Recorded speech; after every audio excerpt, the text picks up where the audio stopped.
Hello, good evening. It is Good Friday, so happy Easter to everybody who celebrates Easter. We are here back with another Arsenal Women's Weekly show. Lots of things to get through, of course. We're going to look back on the fantastic victory last weekend against Manchester City, the impact that's had on the title race as well. We're going to also discuss the rather comical BBC coverage of that game and maybe the TV coverage of women's football in general this season as well. Another injury issue we've been added to this week as well, and one or two other issues as well with another player wanting a rest away from football for a little while as well. So we'll talk about that as well. And of course, last night, fantastic Finalissimo, wasn't there, between England and Brazil at Wembley. So we will look back on that as well. So loads and loads of great stuff to get through. It's all going to be coming up the other side of this. To Arsenal now, Frida Marnham again inside there looking for a second goal. Oh, she's got a second goal. That seals it. Frida Marnham again.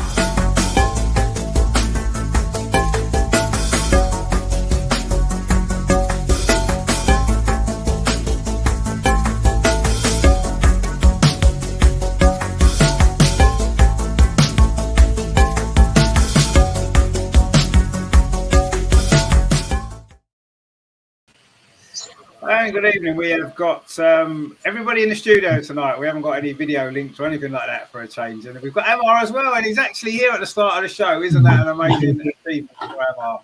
So congratulations to Amar for being here on time for once. And I'm sure Terry will have something to say about that in the chat in a minute as well. But good to welcome, obviously, Andreas back from another trip to London. How was it last week? It looked like a great game again for you to go to.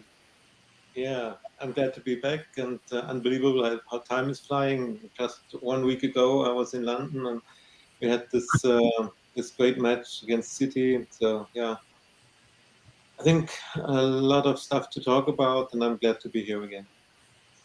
It's good to see you again. Obviously, we miss you when you're not in the studio, but so it was good videos last week. Anyway, it kept us entertained on the show, and of course, Amar as well. Good to see you again. Are you okay this week? Yeah, not bad. Few early shifts, but it's good to have back on time, and yeah, it's good to have the weekend off, so looking forward to it. Yeah, a nice long weekend, of course, for Easter, which is always nice. I've took an extra couple of days off either side as well to have a longer break, really. So been chilling and enjoying a bit of free time for a change, and looking forward to the show. I say looking forward to a lot of good things to discuss, and I suppose really there's only one place we can start rewinding to last weekend, last Sunday, and what another brilliant game of football it was from the Arsenal.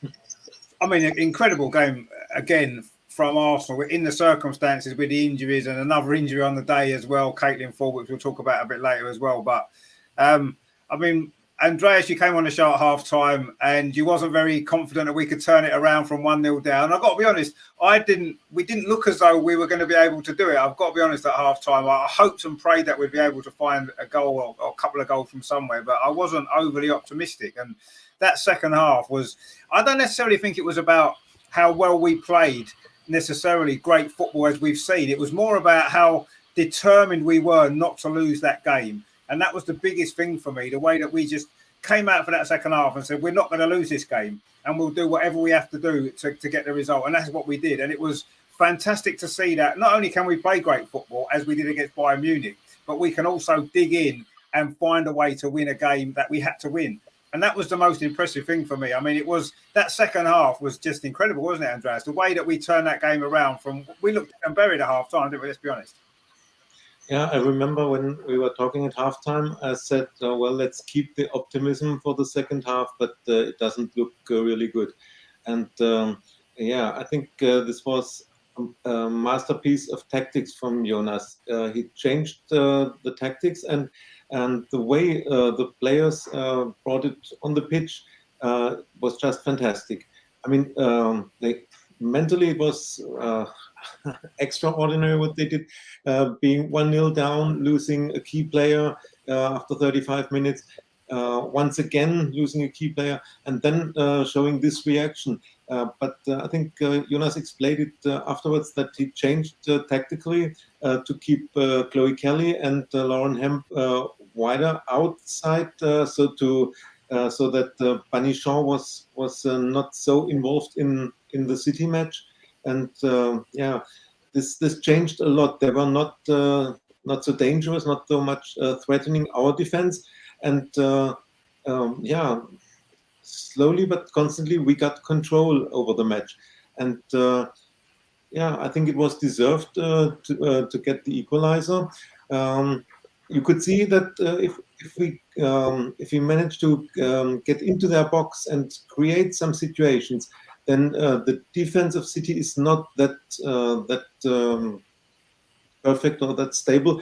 You can hurt them, and it was a good combination and a very good reaction from Frida when she scored. And this equalizer strengthened the belief for the girls. We can win.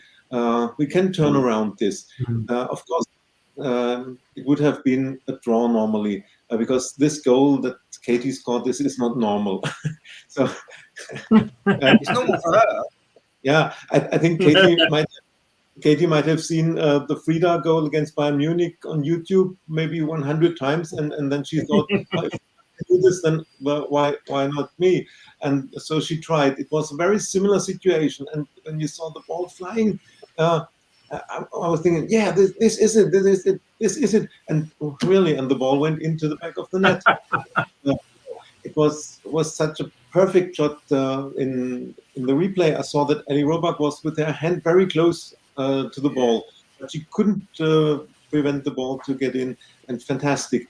And then you must also say that in the last 12, 13 minutes that were still to be played, there was only one real chance for City. This was this free kick close to the box. But for the rest of 10 minutes or so, we controlled the match, and that was a very, very good sign that we are able to control an opponent like City, who was on a very good run. And of course, Katie deserved to be player of the match, but another good choice would have been Sabrina D'Angelo. She was fantastic in goal. In the first half, she saved us. She kept us in the match. There were 2-3 fantastic saves, and she's very confident for corners, for high crosses. What I always say, Manu has her problems with this, and Sabrina is fearless in this. She comes out, she fists the ball away, and I would say we wouldn't have won this match with another goalkeeper. Sabrina was really, really good.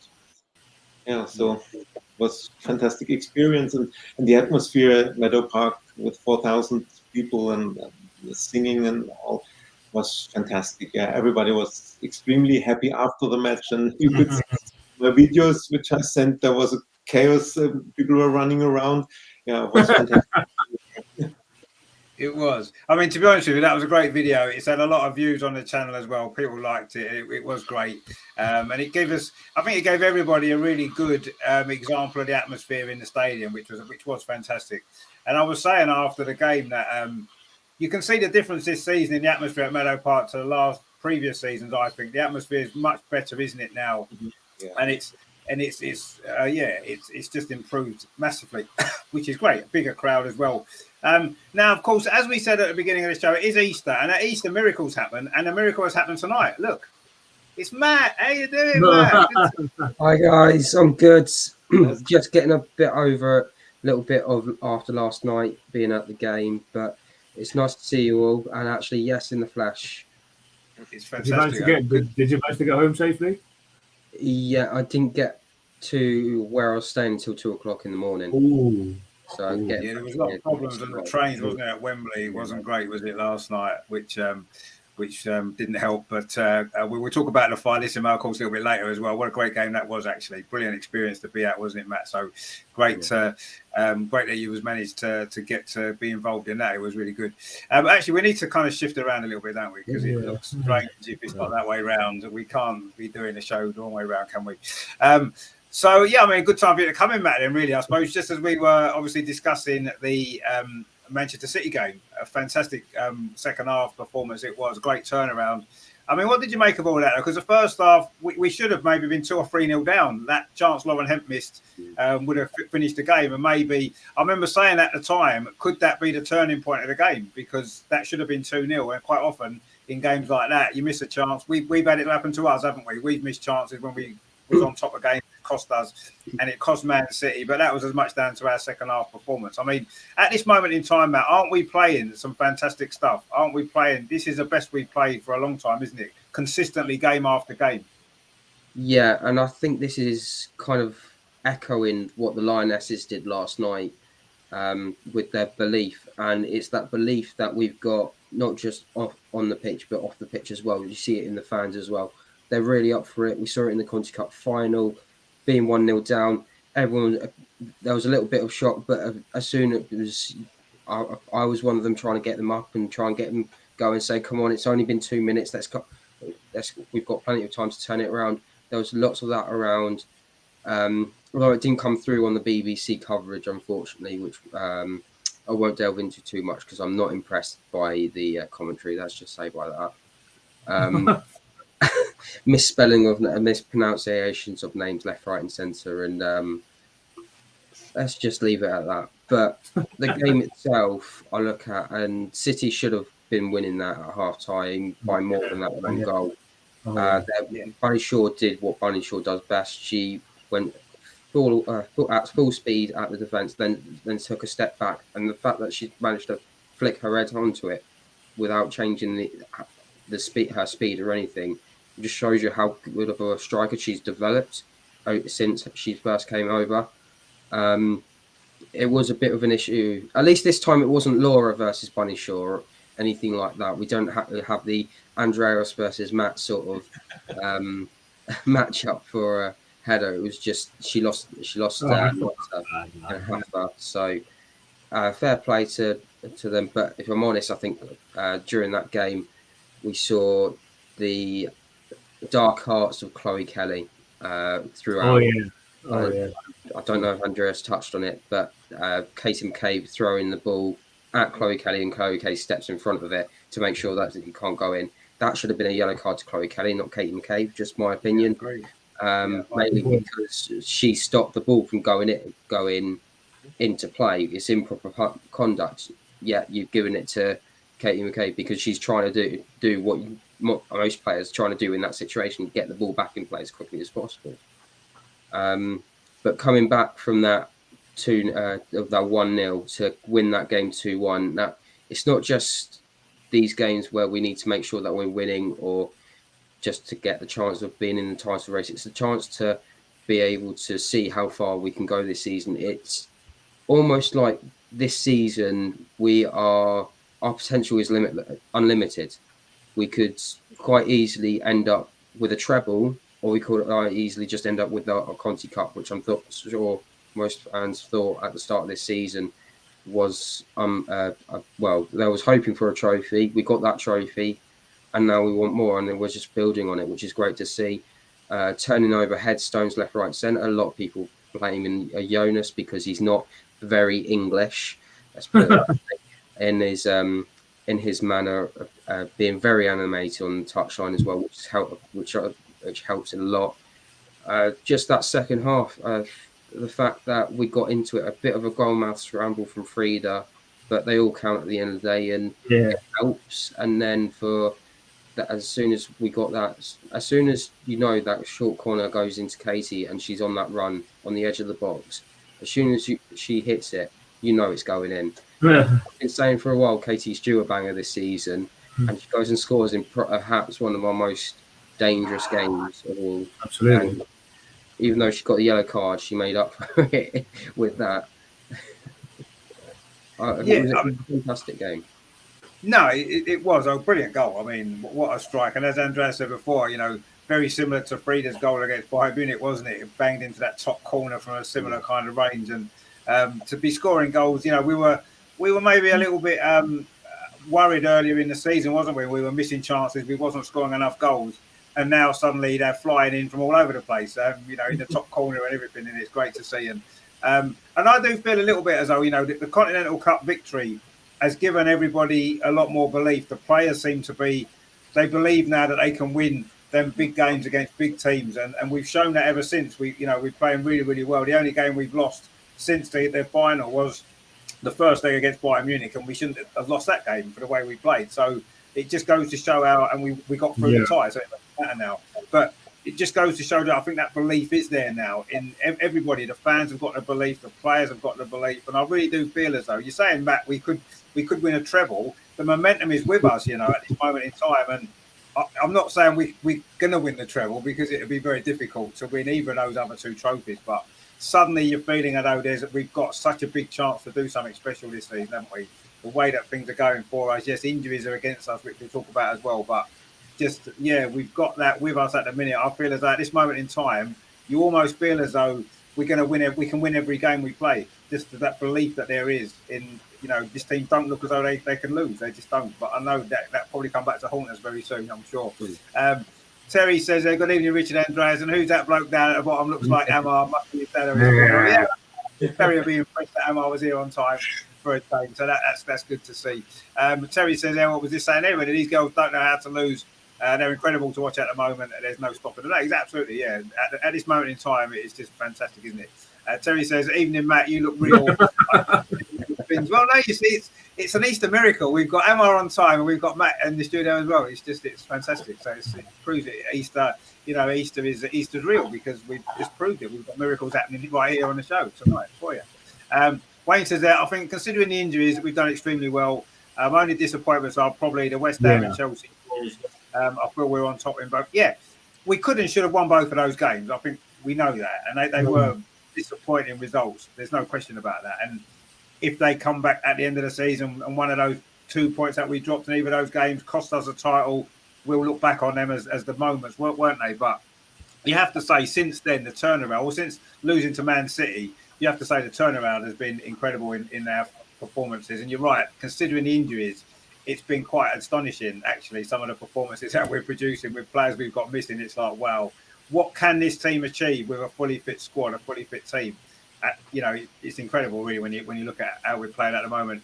Robertson has chatted in and he says, hi, Rich, Andreas, Amar and Matt. Katie Shoot got a bang goal indeed. We've been waiting for one, he said, and finally it's flown in, which is great to see. Katie's favourite colours are red and yellow. Yeah, well, there you go. Terry says, to be fair, it was funny when Katie... I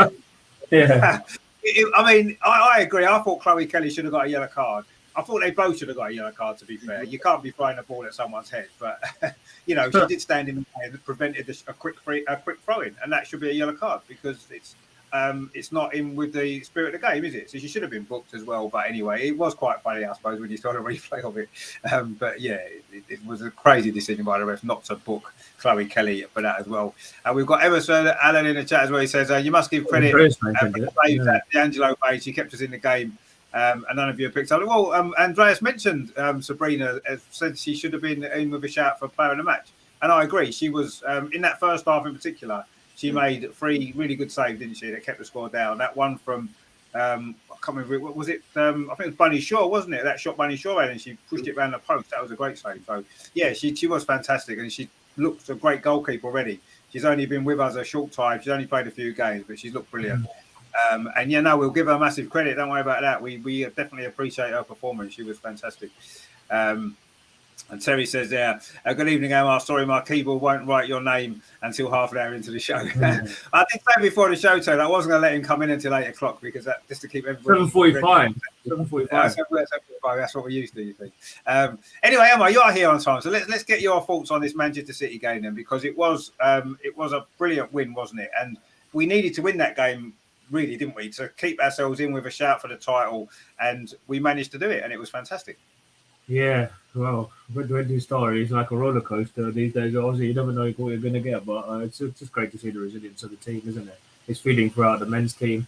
Yeah, hopefully we can continue that into the tough game we got this weekend. And it's odd time for me to be having a break when all the momentum is with us, but just hope that nobody gets injured. It's great to see. I have no idea where it's come from, but as you say, I think the Conti Cup final has just changed the Conti Cup win has just changed the fortunes around. They were so totally outplayed in that game. From watching the highlights, they scored a wonderful team goal to go 1-up. Should easily have been, if they'd been more clinical, would have been knocked out of sight. They'd easily 2 or 3 up at half time. But they paid the price for their profligacy in front of goal. Before brilliantly second half took advantage of their defensive frailties, which have come to beset them in in games down, in big games down the years. And then what can you say when you give somebody like Katie on that much space on the edge of the box on her left foot? You know, they're going to give you one outcome. I think that betted her goal against Liverpool in the FA Cup last year, which was a bit not too dissimilar to that. But yeah, it just showed the resilience this team has. And yeah, I agree. The goalkeeper was in fantastic form. She made a few excellent saves. And yeah, ultimately we held on for the win. We showed that resilience, which is at times sometimes been lacking this season. And yeah, it's just feeding out throughout the whole club at the moment. And who knows, it could be a glorious season combined. And yeah, there's not long to go now, but hopefully we can finish off and finish the season in style. Yeah, I mean, exactly. And I think there is that belief there now, isn't there, that anything's possible. And I think that's the key, isn't it? You know, it's all very well, thinking that you know us as fans can dream about winning all these trophies, but you've got to look at the team on the pitch, and you can see they've got this belief now, and anything is possible. And let's hope that it is going to be, as you say, a fantastic finish to the season. It could be. I mean, obviously that Man City game, the 3 points that we got has really opened up that title race, hasn't it? I mean, it's so exciting, isn't it? You look at the league table and it's like, wow, how close it. 4 teams are within there's 3 points separating everybody, isn't there? And you know, we've got a game in hand on Man United. Chelsea have got a game in hand on Man United as well. And suddenly it's a 4-horse race almost. I think Man City, maybe that defeat might push them slightly out of it. You know, they have played that game more than us and Chelsea, but they're not out of it either. You know, it only takes one defeat from the other teams and they're back in it again. But I mean, Andreas, it's so exciting, isn't it, this season? I mean, on the back of the Euros, there was a big excitement about this season anyway. The last thing we would have wanted was to have been somebody running away with a title, winning it by 12, 15 points, and no one else in a chance. To have a 4-horse race going into the last section of the season, it's incredible, isn't it, how the season's playing out? Yeah, it's the best that could happen for the league, for the fans, and for the excitement around women's football. There are 4 teams that can win the title, and it's impossible to say who will be the winner, the league winner at the end. Everything is possible. I think Chelsea is in the driver's seat because they have the game in hand against Liverpool. If they win, they probably will win this. They are on top of the league again. But we have to play away at United and at Chelsea. There's still the Manchester derby that's coming. I think in last week of the season, 1 week before the end. So there is still everything possible. Chelsea and we are still playing Champions League. United and Chelsea are in the FA Cup. So there are lots of matches, and we have learned that injuries can happen and can influence everything. So at this point, it's impossible to say who will win the title. It's great that we are still in the race. At halftime against City, we were out, and I think if we lost this game, the title race would have been over for us. But now, why not? I still think it will be between Chelsea and United. But why not? If we win all our matches, then everything's possible. But I always see this injury situation, and sometimes I think, do we really have 11 players that are able to walk in, or do we need some academy players to bring the starting 11? That's terrible in this season. Now, what this team could achieve if everybody was on board. Yeah, I think there's no other team with such a squad, with such a potential we have. But take 4 or 5 key players out from a team, no other team would be still in the title race. So it's fantastic what the girls are doing, and it's just great what the coaching staff, what Jonas is doing with this team, and how they react mentally. It's fantastic. Yeah, you can only be proud of the team. Yeah, no, exactly. I mean, it's strange, isn't it? Because when I remember last season, we played Manchester City at home quite early in the season, and we beat them 5-0. And they were complaining they had a few injury problems. We just played them and beat them without Kim Little playing, without Beth Mead playing, without Viv Miedemar playing. Caitlin Ford went off after about 10 minutes or 15 minutes, whatever it was. Do you know what I mean? And we managed to beat them. We didn't use that as an excuse. Man City, I remember last season, they were saying, oh, we've got our bad team out. No, Had about you 10 had 4 injuries as players well. missing. We had 4 players missing. 4 best players, probably our 4 best players all missing, and we still managed to beat them from behind. So, you know, it isn't incredible what the team are doing. And you're right, with a fully fit team here, fully fit squad, this team can go on and achieve some amazing things over the next 2 or 3 seasons. If we can keep this group together, add 1 or 2 signings as we go along as well. I mean, it is incredible what's happening at the minute. And I don't think Arsenal are getting quite enough credit at this moment in time for what we're doing. Everybody talks about Chelsea and the great job Emma Hayes is doing, blah, blah, blah, blah. Everyone goes on about Man United at the top of the league, blah, blah. No, we're not getting a mention. No one's mentioned the fact that we're missing half our team and we're still in the hunt for a treble. It's just, it is amazing what's happening. I mean, Matt, the title race is looking exciting, isn't it? I mean, a four-way kind of battle, isn't it now? With what 2 months of the season to go. Who would have thought that would be? It would be in this. The WSL would be this exciting at this point in the season. It's mad, isn't it? Brilliant. Are you okay, Amar? It's like it's having a disco. Disco lights, yeah.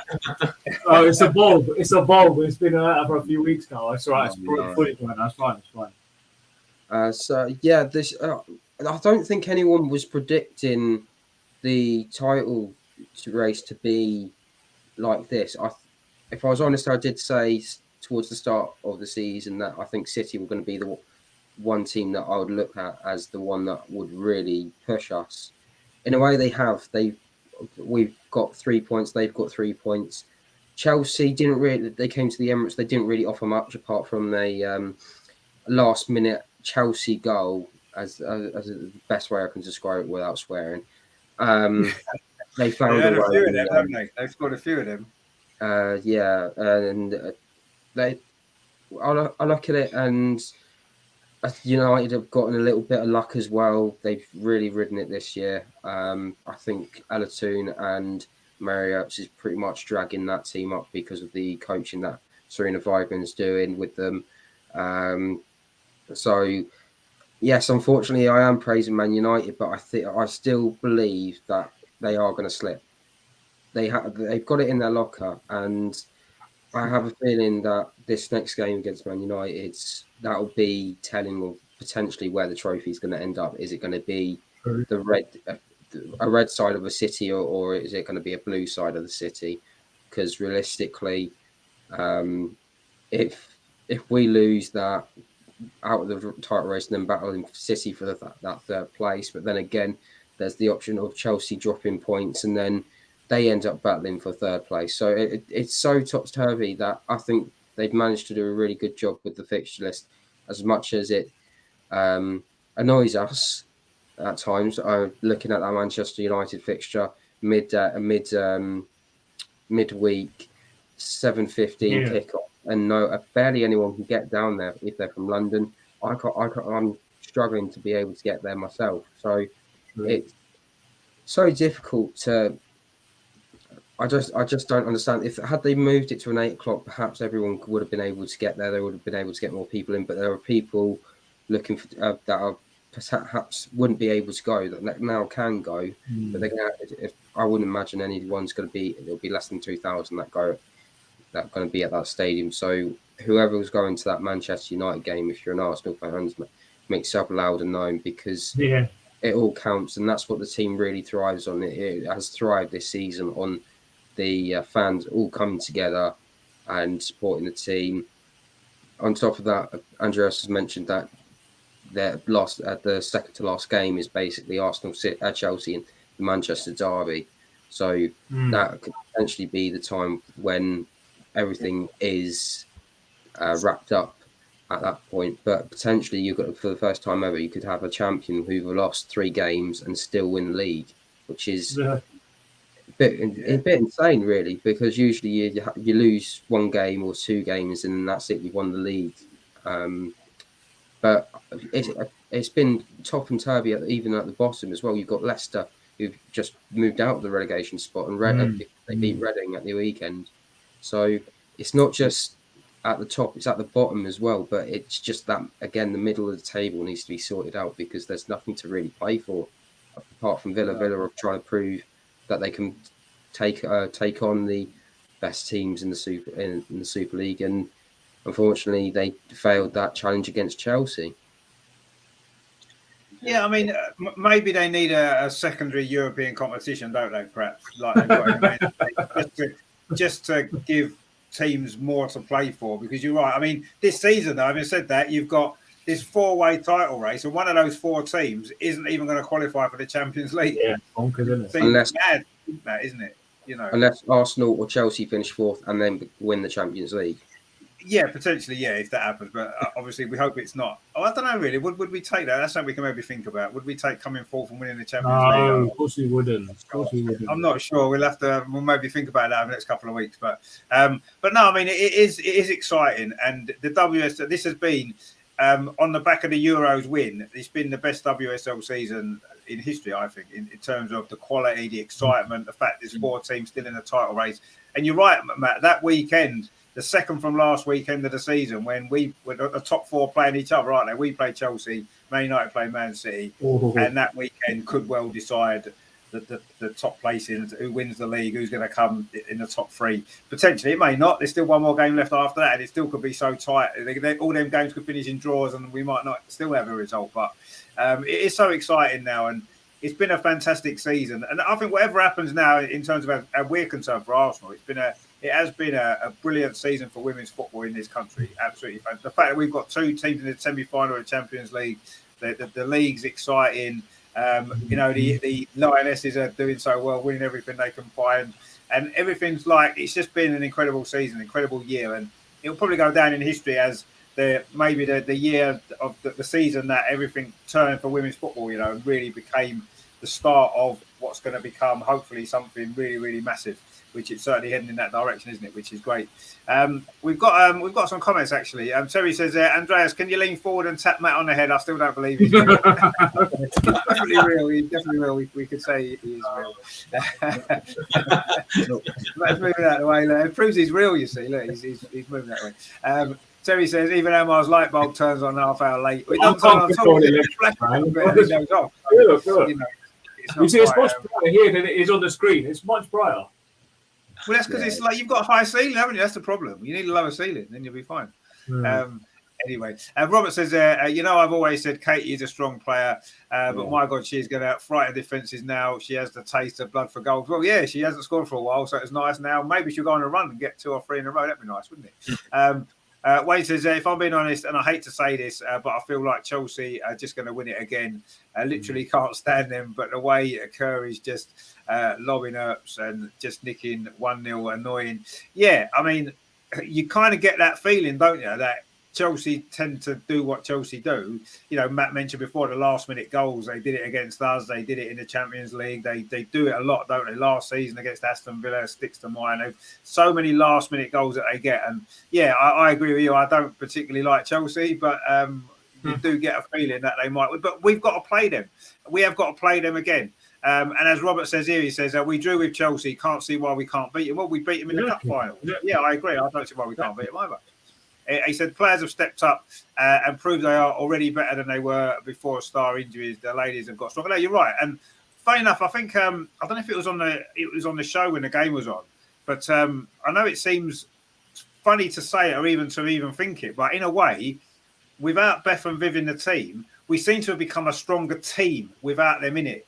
In a way, we've got 2 great individual players, but we seem to be a stronger team, don't we? This season without them in the team for some reason. I don't know how it's happened, and maybe credit Jonas and the other players for really stepping up. But we seem to be a stronger team this season, and that's missing those 2 fantastic players. It's incredible, really. I mean, Emma, what are you making of this title race then? Because now, us having beaten, Man City beat Chelsea, we then beat Man City 2 weeks running, and suddenly it's anybody's title, isn't it? It really is. And I know Wayne says it's probably going to be Chelsea. We deep down probably feel it's going to be Chelsea, but we're in there fighting for it now, and I think we've got a hell of a chance. We win all our games, it's ours. No one can stop us. Well, I did say to you that after, what was it? We won 4 in a row to win our last 10 in a row to have a chance. We won 4, so we've got off to a really good start, isn't it? So, I mean, it's just great to watch. I think it's just come on. Last year it was always everyone thought Chelsea, Arsenal, United, City have come back. I have to give a lot of credit to City for selling all those players as well. I've been impressed, and they probably should have at least got something out of that game last Sunday. But you have to give credit to the manager there; he's done well, and United as well. Okay, I'm not disagreeing with Matt on this one, but they do actually have the best defensive record in the division. So it's not just the forward line that has been firing with the likes of Garcia and Russo and Toon being in fine form, but it's good. As you said, their defense has been the main reason why they're top of the league.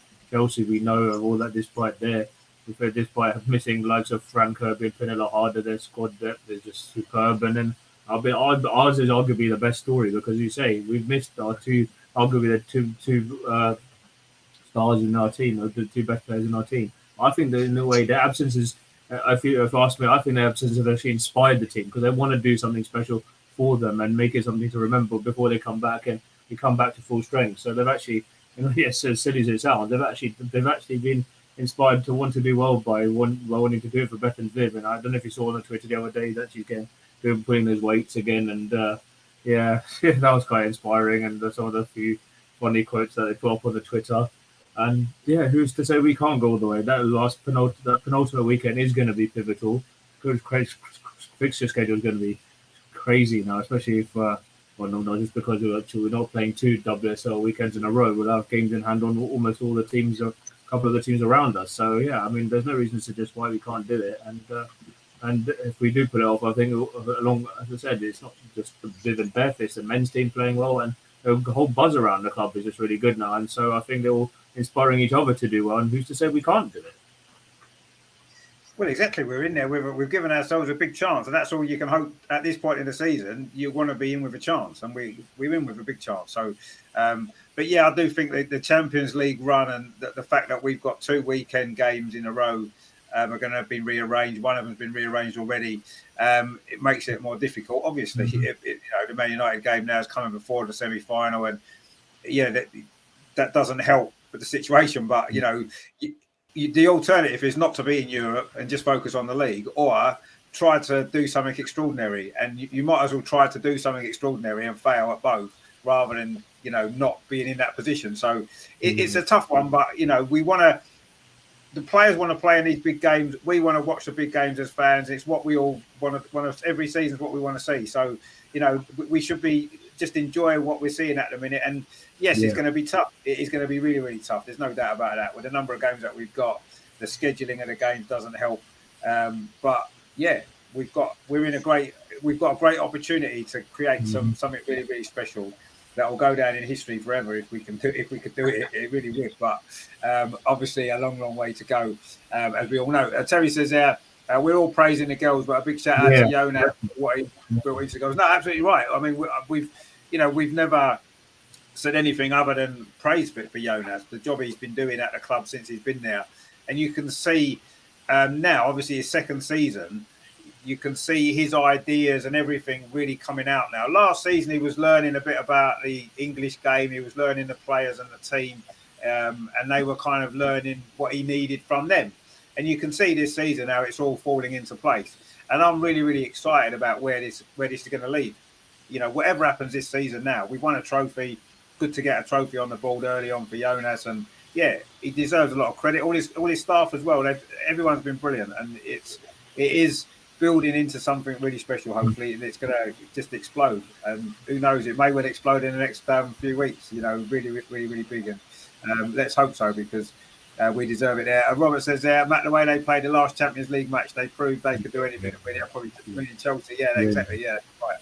100%. Robert says we should think about this late goal scenario of Chelsea. They do it a lot. So we need to slam doors shut knowing this.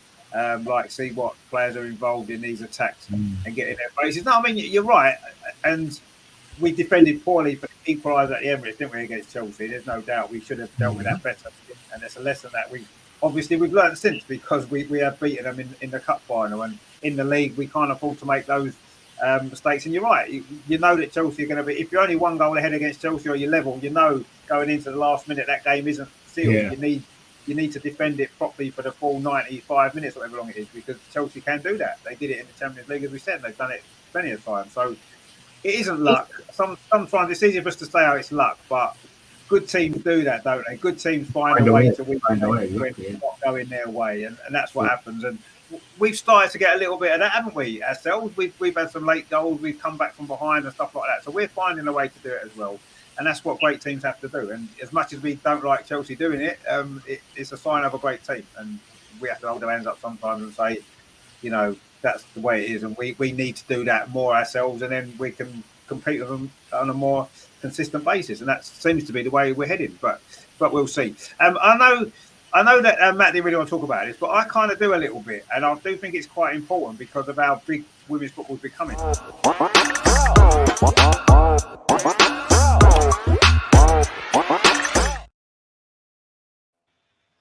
I mean, the coverage of that game on Sunday, the Arsenal-Man City game, was an absolute disgrace from the BBC. I mean, terrible. There's absolutely no excuse. If you're going to cover a game, you need to do at least a little bit of research, surely. Even if you spend 10 minutes before the game starts, do some research into something. Know what you're going to be talking about, especially when you are the national broadcaster that claims to be this massive supporter of women's football. And they haven't got a clue. They're employing people to cover these games that do not know what they are talking about. I mean, to call her Kirsty McCabe, should have put on the screen. The fact she turned up on the women's football show the following evening to present it is ridiculous. It is ridiculous. How on earth has she got away with that? You know, no one would do that in a men's game, would they? Nobody would do that in a men's game. They're not going to call him Mark Odegaard, are they? Do it. It's ridiculous. And the fact that women's football now has got a much bigger profile. It's being covered on TV a lot more. We're getting more people are interested in women's football now. So that the one thing they've got to do is, we had these problems the other week on the FA Player when the cameraman was all over the gap, wasn't even properly, right? And now we've got the BBC, who are supposed to be national broadcaster that we're all supposed to pay for, can't even get names right of players, and they've got a co-commentator who doesn't even want to even try and pronounce the name of Laura Wainwrighter because she thought she might get it wrong. Well, how long did you have to prepare for the game? You knew she was going to be playing or potentially playing. At least try and learn some names. I mean, I'll get names. I can't pronounce a lot of the names sometimes, but at least I'll have a go. At least I'll try and do a little bit of research before we start. I mean, honestly, it's ridiculous. And it's not just the BBC. That was actually embarrassing. I felt embarrassed for everyone involved in that, actually, that you can produce the coverage of such a big game, such an important game, and do it that badly is embarrassing, honestly. And they all should be sacked, a lot of them. But it's not just the BBC. I think the coverage of women's football, it annoyed me actually at the end when they buggered off to the rugby before they even had a chance to do any post-match interviews with anybody. Oh, we're going to finish now and move on to the rugby. Why? The rugby wasn't starting for half an hour. They could have spent another 10 minutes interviewing Jonas after the game, maybe one or two of the players, and they finished it properly, and they didn't. They don't care. They pretend they care about lots of things, the BBC. They care about nothing other than what money they're making out of it and how stupid they make themselves look. It's just, and the coverage of women's football in general, I just don't think is good enough. We've got terrible referees. We've got terrible people covering the game on the telly. And the work that's gone on behind the scenes in women's football to bring it up to the level that we want to see, the players, the coaching, everything else on that side of things has been fantastic. The work's gone into that to get it up to the level that it's at. And then you've got things like this are completely sending it back 10 years. And it's got to change because it's just not acceptable. I mean, Andreas, I don't know whether you watched the BBC coverage in Germany. You probably had different coverage, so you maybe avoided all of that nonsense. Hopefully you did. But, I mean, what do you think of the coverage overall? I mean, what's it like in Germany, the TV coverage of women's football? Is it pretty decent overall? No, the coverage in England is a lot better because in Germany you only have this live stream from Magenta TV. There is nothing in free TV or even in the Zone or Sky. They have new contracts for the next season, and one or two top matches are on free TV, but normally you can't see the matches. So England is in a better situation. But I read about this TV coverage from last weekend, and then I thought I should just watch it on replay, and I heard these mistakes from Kirsty McCabe and that she doesn't want to pronounce Laura's name, and this is disrespectful, and it's impossible that a national broadcasting company like BBC, that they are so poor in commentary, or they also have experts, pundits for their shows.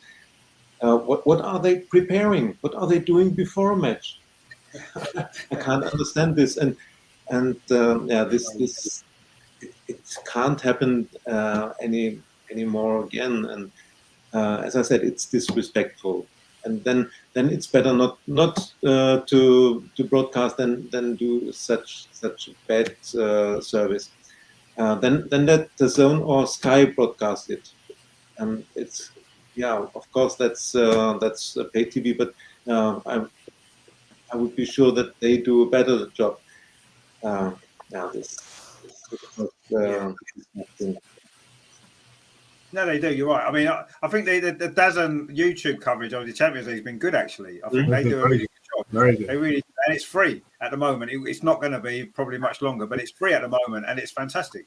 And so it can be done. It can be done properly. You get the right people involved, and it can be great. Unfortunately, what we get most of the time is the BBC. We get the FA player, and even Sky's coverage of the women's game isn't still where it could be, I don't think, yet. And maybe it'll improve, more investment in it. I don't know. We'll have to see. But it isn't great all round, really. But yeah, that was. I mean, Matt, I know you didn't want to really talk about it, but it was just. I was cringing when obviously I was doing the game on the show, so I didn't hear it at the time. It was only afterwards. And I'd like Andreas. I watched it back because I wanted to actually. People mention it. I wanted to see how bad it was. It was just shocking. I was cringing when I was listening to it back. It was horrible, wasn't it? And it was, as Andreas says, it's disrespectful to the players as much as anything else. It's disrespectful to the game. It really is. And I was thinking about it, and someone that I'm quite friendly with, Adam, on Twitter, he said that it'll be fine 5 years ago because it was basically like almost like an internship. But if you're making a living from this now, and you're pronouncing Victoria Pavlova as Pavlova. That one, They called her Pavlova. What? Yeah. Apparently it's a dessert. I genuinely don't know. I didn't know this. But Pine Masson, who actually her dad used to be the Manchester United assistant coach. I thought René Mullenstein was related to her as well. Yeah, Pien Mullenstein. I thought she was related to René. That's right. I knew I messed up her name somewhere. That's all right. Don't worry. But it's Pien Mullenstein. Don't worry. You're not getting paid by the BBC, mate. You can get names wrong. That's not easy. That's not easy. But she was doing it as well. And on the DAZN coverage, it seemed to be on the Champions League on the English channel. She was doing it for the Chelsea game, and it felt like she didn't bring the game to life. Like you listen to Peter Drury, who does the Premier League coverage over in the US, and he brings these games into life. I think back to John Motson as well, who brings these games into get. I look at, have we got a women's counterpart? The only one that I could probably say is probably Vicky Sparks and Robin Cowan. Michael McCann at the moment. I think Robin Cowan's pretty good as well, I would say. Robin Cowan has the moments as well. Even Lydia Barber does stuff with the Scottish Lydia Barber women's teams now as well. So there's plenty of people out there. Even Laura Woods is getting involved, and we've got Ian Wright doing it. They're getting involved for a reason. And there's so many people that are intelligent. And ITV were brilliant, all right, with their coverage, but they need to do better. I look at other things that they could be doing better as well. That the FA Cup, they need the coverage. Last season, Southampton played Ipswich Town. I'd say it's a divisional rivalry because Southampton were battling with Ipswich at the time in the FA Cup.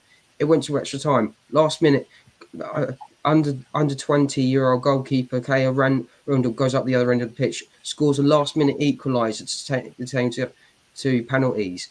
No, that was not seen anywhere. It wasn't on the FA player. It was on BBC because BBC had turned around and gone, right, okay, Arsenal are playing Liverpool. Let's go and show that because you've got the potential champions of the Super League and the potential champions of the Championship, and that was it. It just the whole structure of it seems like it's five years behind, where instead of 5 years looking towards the future. And I hope whoever's in charge in the future at the FA, at the BBC, turn around and have a look at themselves and go, what can we do? What do we need to do in the future? Ideally, with the FA player, you don't want to see the cameraman who's going to be soaked like he was at the Liverpool game, trying to wipe a camera and you miss half the action because you can't see anything. And bearing in mind, okay, yeah, that comes with the stadiums. Okay, the stadium wasn't covered and things like that.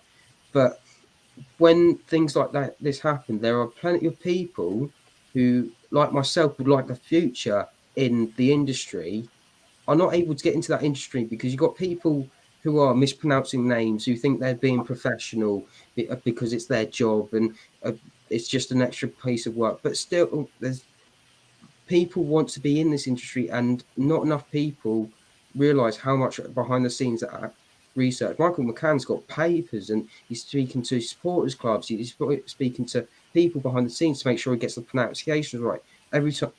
There's a nice compilation from AFC he collects this season of every time he's talked about Frida. So every time it's Frida Lowenhardt-Marnen.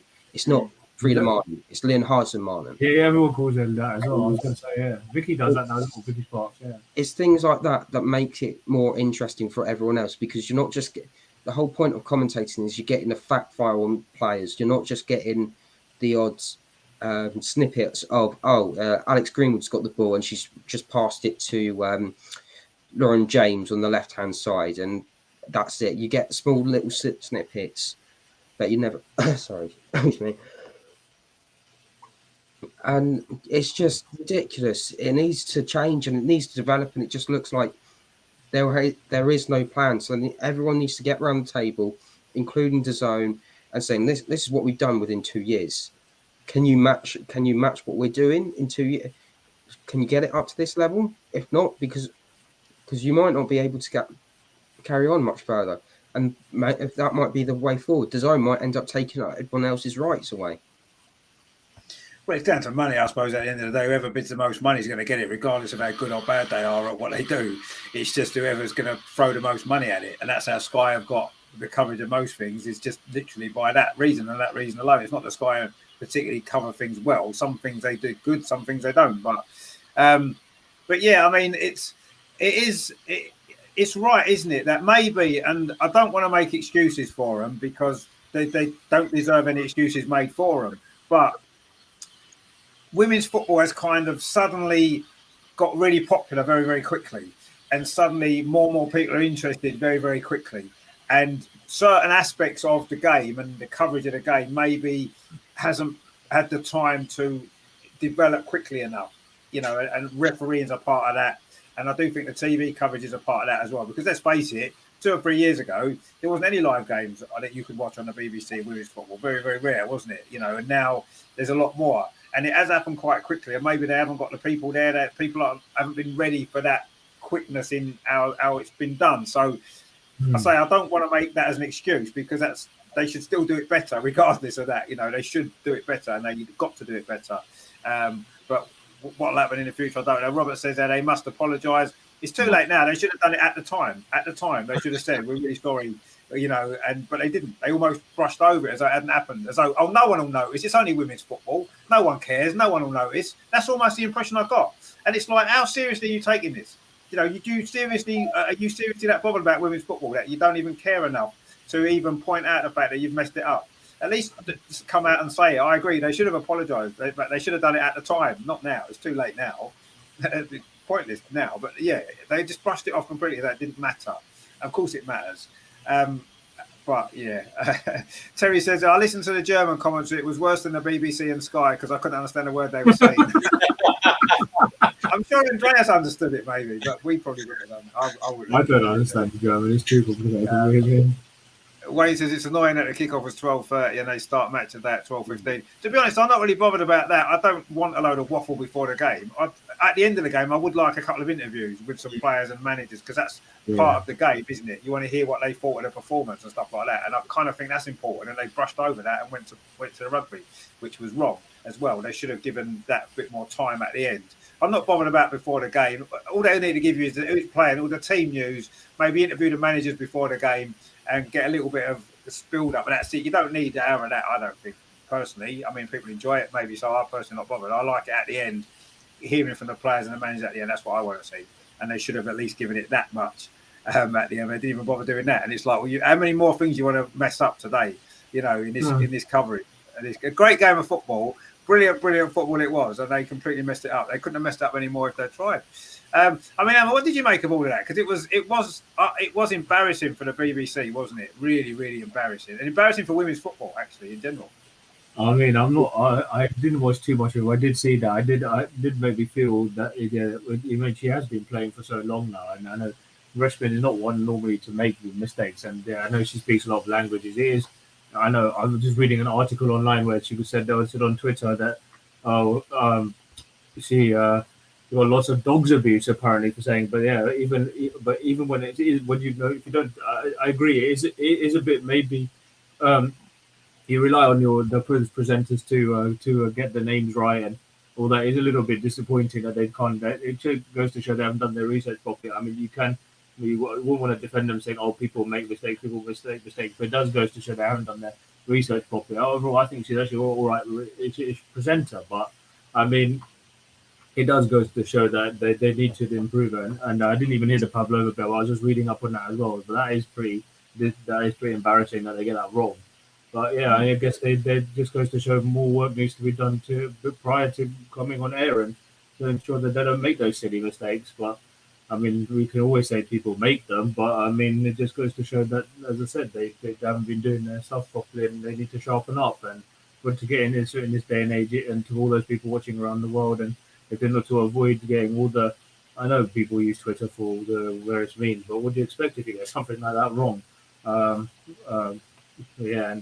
this is hope for them that they learn from it, because I think they were doing a good job with the coverage of the Women's Euros. ITV's done all right with the England Lionesses, the Lionesses friendlies. I think Seb Hutchinson's another one who's done a pretty decent job. They've got Emma Hayes on there. The punditry is good, but overall the standard definitely there is definitely still a long way to go before we can say it like we have read with the men's game for so long. But yeah, I mean, what can you say? It's got to get better. Those mistakes need to be improved upon, or then they can't complain about the abuse they're getting on Twitter or they're being lambasted so often, because it just goes to show they haven't done their research properly, ultimately, I guess. Well, it's their job, isn't it? It's what they're getting paid for. Yeah. It's all very well, now in this day and age, there's a lot of media out there, there's YouTube that we do and loads of other channels do, and there's loads of other stuff like that, right? Now, the difference is, we want to try and get everybody's name right. We want to try and make sure we give in as much good information as we can when we're doing the shows. But ultimately, we're not getting paid by anybody to do it. If we make mistakes, it's our own, we're making mistakes, and that's fair enough. Nobody's paying us to do it. We're doing it out of our own back. We're doing it because we enjoy doing it, and we want to try to do it. With the Sky, with BBC, everybody else, it's their job. They've got nothing else to do all week. We've got jobs that we do, right? The rest of the time, we haven't got time to sit there researching everything for hours because we've got actual jobs to do. They have, but their job is to research a game that they're covering and to make sure they've got all the information that they need, and they've got to do it right. And if they don't do it right, then I think giving people abuse on social media isn't the way forward. That isn't necessarily the answer. No, I'm not condoning that anyway. No, but it's their job, and they've got to do it properly. They're professional people that's getting paid a lot of money to do that, and they need to do it. And they've got to. It's almost as I say, I'll get the feeling they didn't take it seriously enough because it was women's football, and that's the problem. And that is the mindset that we've got to deal with. I mean, you mentioned Seb Hutchinson, Amar, last night. I thought his commentary was terrible. He didn't seem to know what he was talking about. He didn't seem to know anything about any of the players. And I found his commentary really bad last night. Really, really bad. Amateurish as well. That was terrible, I thought. And he's been okay before. Okay. I don't think he's great.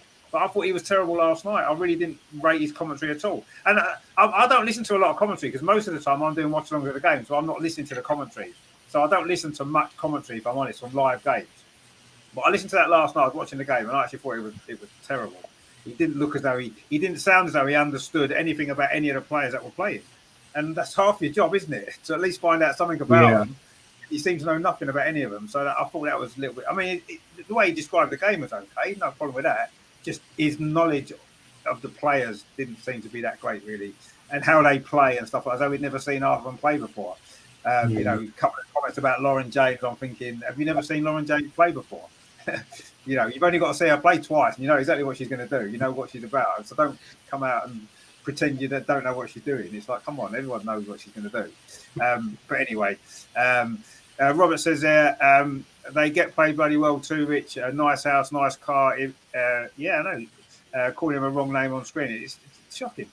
People get sacked for it on other channels. Well, people get sacked for other stuff on some channels, don't they? I mean, you know, we don't like Gary Lineker. I certainly don't. And he basically got sacked from the BBC for nothing to do with how he presents his show, for something completely unrelated. Yet someone presents a show terribly bad like that, and they still got a job. They get on the next night doing a highlight show. It's like, how does that work? Anyway, we could go on about that all night. It's ridiculous. Terry says radio commentators are a different class when it comes to our commentary. Yeah, Terry, because they are proper commentators. That's why. Yeah. These people that do the TV they've never done any commentary training. They just haven't. You can just tell they don't know they don't really know what they're doing. They get paid well, as Robert said. He's right. And they need to be better. They have to be better. But anyway, let's hope that this is one thing that can improve. One of a few things that need to improve in women's football over the next couple of years as things grow and grow. And it's got to be better. All round, it's got to be better. And we can't have that happening again. Quite honestly, we cannot have that happening again because it isn't acceptable. It really isn't. So, yeah, let's be better in future, guys. Come on, BBC, Sky, everybody. You know, Dazan do a great job. That's who you need to look up to. Get coverage like they've got, and you won't go far wrong because that is decent. That is really, really good, and it's free, and even better. So, but yeah, that is something that needs to improve, and hopefully it will. But I don't feel confident the BBC care enough, if I'm honest, about women's football to do anything about it. Unfortunately. But anyway, I think they feel like they have to show it out of some sort of duty that they feel as that's the right thing. So we'll show some games because we have to. We don't want to, but we will. Like the other week, was it the week before when there was international break in the men's game? On Sunday evening, when was it Saturday evening when they was going to they showed the at 10:30 when they had no match of the day. They didn't put the women's football show on. No, they put a film on and put the women's football show on at 12:30. What are you putting on at 12:30 for? What's the matter with you? You wouldn't put matches down at 12:30, would you? So why are you putting the women's show on at 12:30? You want people to watch it. You're a good point. It's a very good point. Sorry, go on. I was throwing things at the telly that I didn't realise that they were. I thought after I'm sure I'd heard somewhere they're showing the women's show tonight. Oh, brilliant! I watched that. 10:30 comes around, they put a film on. Oh, maybe they're not showing the women's show. Then maybe they've. Oh, it's a different. I was looking around different channels. Oh, it's not on. Okay, maybe it's not on. And then I saw it. They put it on after the film. 12:30. It's like, what are you doing? Honestly. And that was the week before. And then they do the Arsenal Man City game. It's like, why is anybody paying their TV license for this absolute garbage? Why? Ridiculous. Let's get rid of the BBC completely. Gary Lineker can go with it. Everybody, get rid of them all. They're all rubbish. They don't know what they're doing, and they don't care enough about women's football. Yeah. For me. I had to say, it's a very good point. Oh, sorry, who was that? So there was a doorbell. Apologies, but I got sidetracked there. But yeah, no. I hate to tell you, if you do actually, I completely agree with you. I don't know why they're playing on 12:30 on the main channel after match of the day 2. After match of the day 2 on most weeks. But if you actually have the BBC Red Button, if you have access to that, they actually do show on there at 10 o'clock. But they don't tell you that, do they? They don't. When do they advertise? No, they should put it on. They're saying it's on the Red Button at 10. But yeah, I agree with you. They shouldn't be doing this so late in the night, especially if people are interested in seeing how their teams go. And I agree. Yeah, why would they show a film first? Why would they do that? Honestly, it's taken me 2 weeks to get my head around that. I still don't understand it. It still makes me angry just thinking about it now. Why would you do that? If you're scheduling the show, why would you put a film on first? A film that's been on, I'll tell you, a film that's been on about 50 times before. Not like it's a new film. It's a film that everybody's seen it 100 times. No one cares about. Put the women's football show on first. Oh, man. Hey, I actually had an idea as well. You know how we have my weekly section or my Amar's quiz on the show every day? I feel like we should devote a section and have it called Richard's Rant. Yeah, if things keep on going the way they are, that's where it's going to end up in a minute. I love Richard Rant. I can never get enough of them. They're too good. It generally seems like we are ranting and raving, if I'm honest. And it's not because we're ranting and raving, it's because we expect a higher level of product now. And if we're not getting that, then we have every right to complain. And Absolutely. as I said to myself, if earlier, I am free, I am available. If you need me to do some research for you, BBC, come contact me. Yes, yeah, I trust you. Yeah, exactly. I mean, we get angry sometimes because we care about it. It's important to us, and we don't like to see it being. We don't like to see women's football being treated in a way that almost as though they don't care enough about it, and it makes me angry. It does, because it shouldn't be happening. They should either care enough to do it properly or don't do it at all, and leave it to people that do care enough. That's the two options that you've got. Don't just do it for the sake of doing it because you feel you should do it. Do it because you want to do it and because you want to do it properly, or don't bother and leave it to those that do. And I agree. If the BBC want Matt to do their research for them, that's what they need. That'll improve it 100% straight away, without even anybody else. Just get Matt involved to do, and that'll sort that right out straight away. Done. No more mistakes in the research. Emerson's put a comment there. What are your opinions on Wolfsburg? Well, quite honestly, if we ask Andreas first, Andreas, what are your opinions on Wolfsburg? Everybody knows that I don't like Wolfsburg, so I hope that we can eliminate them. But they are a very strong team, very physical team, and it will be at least as difficult as it was against Bayern. So I think we can be. I think Wolfsburg is the favorite in this two legs tie, but it's possible to beat them if we come away from Germany with one defeat, 1-0, one goal difference only. Then everything is possible at the Emirates. We have shown this. But it's difficult. They have a fantastic squad. They have a squad depth what we don't have, and they can rotate. They can rest players. Although they have a lot of matches too. They are competing for the league title. They are still in the German Cup, but they still have such a squad depth that they can rest their players. That's a big advantage. What they have, what we don't have, and it will be very, very difficult. We are the outsiders, but why not over two legs? Everything is possible. We have shown that the Emirates is our home, and we feel home there with the crowd. Maybe we have 50,000, or I don't know if it's possible to have a sold-out Emirates, but this will be fantastic attendance, fantastic atmosphere. Yeah, I think we will lose in Wolfsburg. But if it's 1-0 or 2-1, then we can turn around things. Yeah, I hope. I mean, yeah, I'm sort of agreeing with most of that. I actually think we can get a result over there, a draw potentially over in Germany, and then it will all be to play for at the Emirates. But I think that second leg, as long as the game is still winnable for us, as long as we haven't suffered a silly defeat over there, which I don't think we will, I think that second leg is going to be a massive crowd at the Emirates. It's going to be a really special night, that, isn't it? And can you imagine if we can get through to the Champions League final? Can you imagine the scenes there'll be at the Emirates that night? I mean, you know, we've made special plans now. We're coming down for the weekend. It's a bank holiday game, and we've sorted tickets out. We're coming down. It's going to be brilliant. I just think it's just going to be amazing. Just the thought of the fact that we could be in the Champions League final at the end of that night is just something so special. And it's not like we don't have any chance. I mean, I think we've got. We can. I agree with Amar. We can beat Wolfsburg. We can get through. I really think. Will we or not? I don't know. It's going to take a big effort. You're right, Andreas. They're a good side. They're very physical team, and they've got some great players. But I don't know. I think we've got a good chance to do it. And yeah, let's. We've got a couple of weeks to prepare ourselves for the first, certainly, and hopefully one or two players back from injury, hopefully. But we'll see. I mean, Matt, Wolfsburg, what are your thoughts on Wolfsburg, other than the fact that we don't like them? We don't like them because Andreas has made us not like them. And they beat us last year. We don't like them for that reason either. But, I mean, other than that, what do we think about Wolfsburg? Well, you think back to last season, and we got the 1-1 draw at home. It was all set up to see how we could do away from home. And unfortunately, it was that game that we had the opportunities. We just couldn't take them.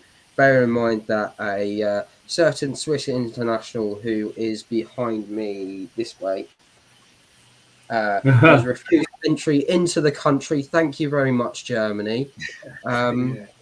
Because of that, for whatever reason, she was refused. We remember still that. have no idea why. But this time around, it's going to be very much very open. I don't think it's going to be a Wolfsburg 2-0. I think what Jonas will probably do is he'll show him that footage, and it'll be like, remember how you felt last time you were here? You've got the capability, the mentality to, as we've talked about quite a lot tonight, to do better. We just need to make sure that we keep to those levels. If we keep to those levels, we're going to be on par with them, or we can better them. That it's not going to be all or nothing over in Germany. It's, can we come away with something? When we went to Munich, came away, didn't feel disappointed because we had chances and you thought it was all to play for. If we can get the same again at Wolfsburg and come to the Emirates, we know the Emirates is currently rocking. We've had the under 21, 18s even come through to a cup final at the Emirates against Man City in the last minute. We've had last minute goals left, right, and centre. It's just the atmosphere at the moment from all the Arsenal fans. They're all going to all these games because the Emirates is the place to be. They know it's the home now, and that atmosphere is growing and growing. It's going to be the first time since Arsene Wenger was manager that we've had Champions League semi-final there. Yeah, it is such. I believe it's over 10 years since that. Is it 10 over 10 years? Over 10 years. Yeah, easily. Yeah, over 10 years. Well, so you think about that. You think about all the men's got over the last couple of seasons. We've got Europa League. I don't want to watch it. Blah blah blah. And as soon as it gets to semi-final, everyone walks in because it's a chance to see your team come to a final. That mentality is going to be there. If it's still tight enough, I reckon we're going to see almost a full packed Emirates Stadium, I imagine. And it's going to be a great night, no matter what happens, and I'm looking forward to it. Wolfsburg have a great team. This time around, they do actually have Pop available, which makes it a little bit more difficult. Yeah, that's the point. I am hoping that this time around, that with how good our centre-back pairing is, that they can deal with it, no matter who it is. Yeah, no, I mean, I'm feeling pretty upbeat about the game. I was pretty upbeat about playing Bayern Munich as well. We got through that. I was feeling pretty upbeat about Wolfsburg. And in a way, I think it's helpful that we did play them last season because that memory is still fresh in our minds. And as you said, Matt, how we felt last season when we lost that second leg, that's going to be a motivation, isn't it, to this season to go one better and beat them. And we know the prize this time is a massive prize to get into that final. The first Champions League final for such a long time, it would be incredible. It really would be incredible. So yeah, it is going to be a great night. You're right, and I think the atmosphere. If it has been a tight first leg, either way, even as Andrea said, if we lose by one goal, not the end of the world. We can live with that. And I think at the Emirates with a big crowd, a big atmosphere, I really think that could make a massive difference, and that could actually put us through. The second leg at home this time as well. That's so important, isn't it? We saw against Bayern, and you've seen it in previous games as well, in knockout European games. Having a second leg at home is a massive advantage, and we need to take advantage of that. And I think we can. I mean, Emma, I know you feel we're going to win, don't you? You think we're going to beat them, don't you? I feel reasonably confident this time. We learned a lot, as you say, but we actually gave a good account of ourselves. But ultimately, they did right. They did have, how do you say, Wolfsburg. We got a good idea of what they like and what to expect. We gave a good account of us in Germany, had chances. Or delayed. We could forget Leo didn't play because of the visa. Beth didn't play. Of course, the kickoff got delayed because there was confetti all over the pitch. You can forget that as well. I don't know what the tactics to try and upset Arsenal, but no, I agree. Pop is going to be the key for them. They've also got good players. Being united against Jill and Dominique again is going to be fascinating. But our squad is arguably stronger mentally this time. We've only conceded in the 8 games I think we played so far. We've conceded 6 goals. No team has scored more than once against us, which is very impressive when you think about it. we've been largely defensively solid, and we haven't conceded like any sloppy goals. And we look a lot more up for it this season. And the crowd will be behind the goals. And I think, with the opportunity to get to a first Champions League final, only the second it would be, wouldn't it, since Paris in 2006 for the men. I think if we get through to that, they might even see a whole demand go through the roof to try and go and watch Arsenal in Eindhoven. Let's not get too far ahead of ourselves. But I think it's a great occasion, one that will be embraced. It's a bit odd. What I find a bit odd is that Barcelona and Chelsea are playing their semi-final on the Thursday, and then they won't find out their opponents for another 4 days, which I don't know where they got that one from. It's a bit odd, but fair enough. I mean, it's stadium maintenance, like the men for what they need to allow 48 hours for the pitch. Oh right, okay. Fair we're enough. playing on the Monday because we've got a game on the Saturday, and they need 24 hours for the opposition to play and to train on the pitch. Okay, fair enough. That makes sense. Yeah, but no, as I said, it's a 5:45 kickoff, I believe, on that bank holiday Monday. I'm really hoping I can get the time off work to join you guys there, and we'll see what happens. But I actually had a question for you, Andreas. Tommy Stroud, what is he like? Is he different from? I know you probably don't follow them as much, but do you think Jonas can tactically outwit him on this occasion? It's difficult to say. I mean, he's the second year now in Wolfsburg. Yeah. Last season, he had a lot of new players and to build a new team, and he did a very good job. But this season, there are some critics that he always plays the same team, that he rotates not enough, and he doesn't react in a match. I mean, normally Wolfsburg wins every match in the Bundesliga. They have no problems. But if there are closer matches, like they lost at home against Hoffenheim, they lost 1-0 at Bayern Munich, there was not the real reaction from the tactical point of view. He brought the subs too late, in Munich especially. He waited too long, and it didn't change. Everybody saw that Bayern was dominating, and there was not a real tactical change from Wolfsburg. There were a lot of critics on Tommy Stroud. Let's see. It's for him. It's a match where he can prove, or a tie where he can prove what he's capable of. For us, it will be extremely important to keep Alexandra Popp calm, because she's so strong in the air, and this is our weak point: corners, high crosses.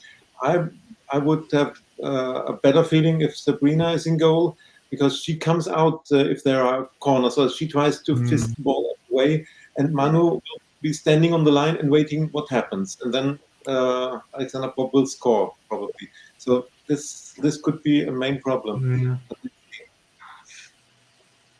I mean, I agree. I'd rather see Sabrina in goal for that particular game anyway, just because the physical aspects of the game is more suitable to Sabrina's attributes. I think I agree with you 100%. But yeah, I mean, it is going to be a very, very interesting game, isn't it? There's no doubt about that, and it's going to be so exciting to see how these two legs pan out after last year. I mean, we should have beat them at the Emirates last year in that first leg. Chances we had in that second half, and away, yes, it didn't quite go our way, did it? But Wayne says he made a good point. He says I think in their last game against PSG created a lot of good chances. Yeah, they did. You're right, they did. I watched that game, and I didn't fear either of those two teams watching that. I'm thinking we're as good as both of them over two legs. I really feel that we are. So yeah, it's exciting. It's what we want, isn't it? You know, we want. We've seen games like this. I mean, what a night that's going to be at the Emirates. I really hope and pray, and I'm sure that's going to be the case, that the first leg, it isn't over after the first leg. We lose 3-0 or something. And it's all over. I hope that at least in the second leg, it's still alive, because if it is, that is going to be one hell of a night at the Emirates. Yes. Win or lose or draw, it's going to be a fantastic occasion, isn't it? 25,000 tickets already. Yeah, that's going to. I think that's going to be. I think 50,000 isn't beyond the realms of possibility for that game. And I think it's just going to be an incredible, incredible night. And it's going to be a great occasion for women's football in this country, isn't it? And for Arsenal women in particular, to be in this position. Champions League semi-final, second leg at home at the Emirates in front of a big crowd. Oh dear, it's so exciting. I just can't wait. I really, really can't wait. Terry says, my only fear is Leah getting a dislocated shoulder to keep lifting trophies above her head. God. Yeah, she's been lifting a few, hasn't she? You know, she's getting used to it now, though. Let's hope there's a few more to come yet before she's finished. Because she's been lifting a few lately, and it's been good to see. Actually, talking of Leah Williamson lifting trophies, why not have a little look at what happened last night?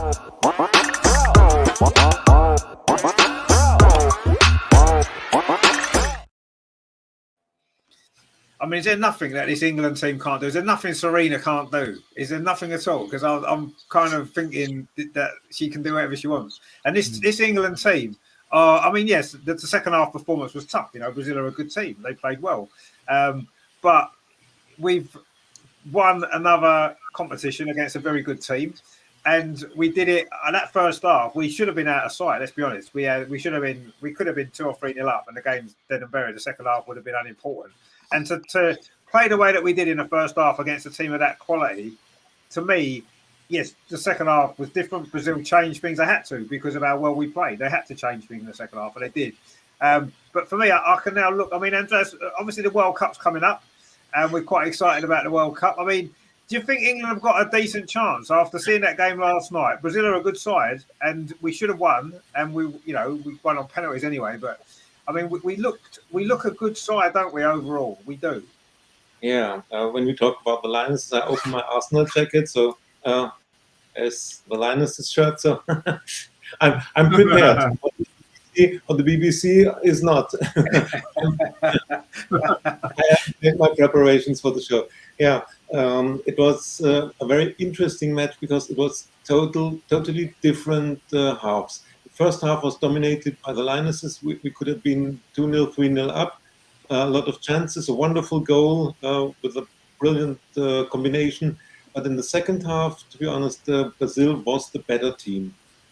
They changed something, they reacted, and of course it was a lucky goal in 92nd minute by one of very rare mistakes from Mary Earps. But all in all, after the second half, they deserved the goal. And but as you said, Serena can do everything. She makes everything possible, even that English teams win a penalty shootout. Yeah. That's right. When has that ever happened? For the self-confidence of the team, it was good that they went into penalty shootout, just to learn that you can always concede a goal. The match is only over after the final whistle. So maybe they thought, we will win this one. No, this was good to see. Bless you. It was good to see that this can happen. And then getting the self-confidence, we can even win a penalty shootout. If everything happens, then why not winning penalties? Yeah. So, and all in all, the squad depth of the Lionesses has improved from last year. I mean, we have 2 players retired, 2 or 3 players retired. Then we have injuries. So, Beth, we know Brent Kirby was out. Yes. Wright was missing, and so key players that were missing. And still, we have a fantastic squad and a strong bench. So, it's possible that we compete for the World Cup title, but there are other big teams, and Brazil will be one team you have to watch. They were missing Debinha and Marta. And let's see. The next week they are playing against Germany. This will be interesting too. At the moment Germany is leading 1-0 at the Netherlands, but it's a crazy game. I'm watching it. Besides, Netherlands is the far better team. They could have scored 5 or 6 goals, but Germany scored 1 and Netherlands 0. It's totally crazy. But this shows how dangerous some teams will be at the World Cup. But everything is possible for the Lionesses. As I said, the squad depth is just fantastic. Oh, it is, yeah, it is. And you think some players even not even in the squad at the minute, they're kind of getting a squad to really good players as well. So, yeah, no, it is. I was really, really impressed last night, and I know the second half wasn't England's best 45 minutes of football, not by any stretch of the imagination. Brazil upped their game and played well, and we struggled to adapt to their different tactics, didn't we? But the fact that we don't know how to lose games, we just don't know how to lose games. Do we? They've got that mentality, that team, and Serena's got it, they've got it, and I thought Leah Williamson last night was absolutely fantastic. Some of the defending, the way she read the game, the way she blocked things and cut out balls, and just she should have been playing the match for me. I thought she was brilliant, absolutely fantastic. But it doesn't matter. She was a great performance. That's what we want to see. I mean, Matt, what was the atmosphere like? Because it looked amazing. Watching it on the telly, it looked an amazing atmosphere. Was it as good in the stadium? It was electric, and I think a lot of people weren't. This was the problem that we were always going to have, is that when it comes to these type of games, you're either going to get the casual fan or the ones just going for the first time. So you've got to make sure that it's it's almost like a showcase, so. And to be honest, it was pretty much a celebration of women's football as a whole. The fact that you're almost selling out a stadium like Wembley at 83,000 and just over there, it was huge. You had two of the Spice Girls were there. You had Gio there. Jem Beattie was there. Our Aussies were there. Well, it wasn't just a lot. Hope Powell was there. Even the former French manager. I can't remember her name now. Diaka? Yeah, Corinne Diaka. Yeah. We'll let you off. She was there. So it's just goes to show you how huge this was, that there was some huge people there. Unfortunately, Richarlison was there as well.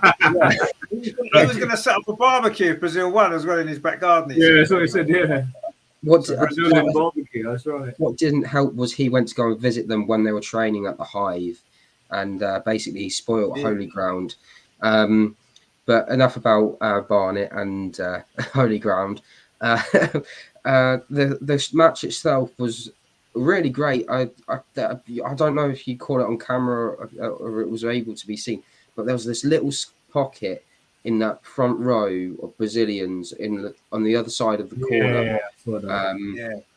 And they were fantastic. There was a few odd Brazilians throughout, and it was really great. I don't think it was almost like the Euros, where it was neutral ground. There was no one that was going to have there wasn't going to be a punch up or anything like that. You didn't have any fears of that. It just felt like everyone was there to have a good time. Some people had one too many. When I was walking back, there was a few of them were singing Arsenal fans, Arsenal songs even. I was just odd, but okay, whatever floats your boat. But the game itself, you look at the starting lineup, Brazil decided to go 5 at the back, 5-3-2. They said that they didn't know how to respond, as Rafaela mentioned that. And so they switched to a 4-4-2, which was why they made a load of subs at half time. And you could tell that was the difference, because that put them on the front foot. And as we don't know a lot about this Brazil squad, they also don't know how they can compare and compete to the best in the world. So they come up against us and they drew. They've come up against the US and Canada and Sweden even. All runners up or winners over the last couple of competitions, Olympics, World Cups, and so forth.